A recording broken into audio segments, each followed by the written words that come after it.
Okay, so step 2 of your annotations. So an extremely important part of our design process is our reflection when we move on to selecting a concept. So you'll see you'll have your generation of ideas and then you'll have your development of ideas reflection. All right. So we've got feedback at the top here. We're just going to change this to reflection. We can delete these instructions on this page here.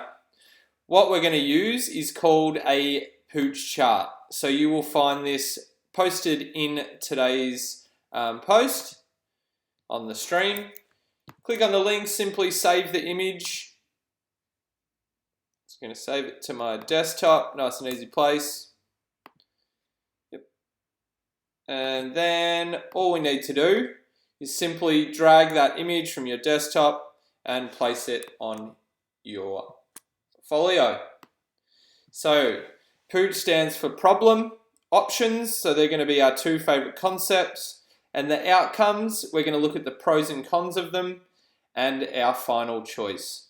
So the problem, I've written this in for you, which is that you were to design an A4 poster that represents and sells your typeface. The poster must only contain the use of your typeface letter forms as image.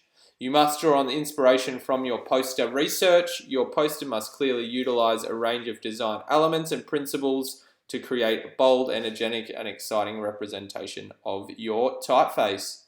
So, if we go back up, you can simply copy and paste your two favorite on top of this template. So in my options, we'll just have to squeeze them down to fit in here. So I got one poster and I got my second poster here. This is my other favorite one.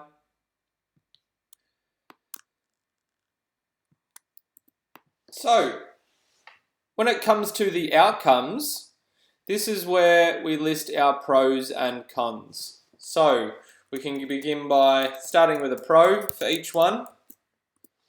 And you might find that there may be more cons than pros. So you might have one pro and two cons, or you might have two pros and one con. But you need at least one of each. So showing that you're reflecting what might need to be improved and what's not working, or what is working. So when we complete these annotations, you're simply working again, as always, with your design elements and principles. So I think we don't even have to put I think. We'll just start with the sentence with a the. The balance is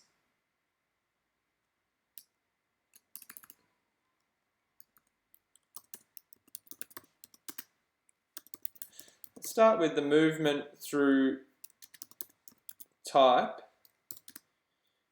creates a great sense of hierarchy. So you can see there I've used a design principle being hierarchy, and then maybe a con.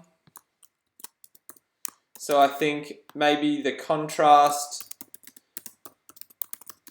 between the black and orange may be too bold.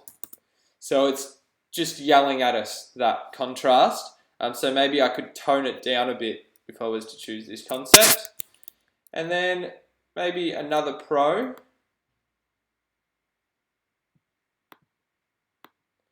I think in this one, the shape of the letter form is utilized really well as it plays on the proportions. So I think by playing on these proportions, I was able to show many different sides to the actual letter form and how it can work as shapes in the poster. So that will be a pro. So you would just do the exact same thing for your second concept, and then ideally, the one that has the most pros will be your choice.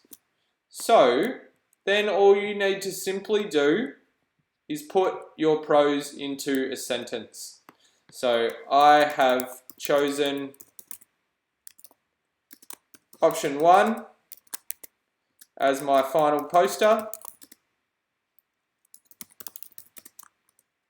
The shape of the letter form is utilized really well as it plays on the proportions, and the movement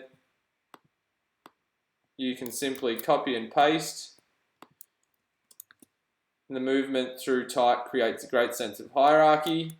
And then for the very last step, let's address the con. So that's showing that we're really reflecting. If I was to refine this, I could maybe experiment with a range of different contrasting colors to see which works best. Alright, so that is your completed P.O.O.C chart. You've learned how to use PMI charts as well this term as a style of reflection. So this is really just allowing us to show that we have many different skills when it comes to reflection in our design process, and many different ways of coming to the best solution for our design problem. Alright, so that is your posters fully complete, and then you'll move on to the final task of your design process.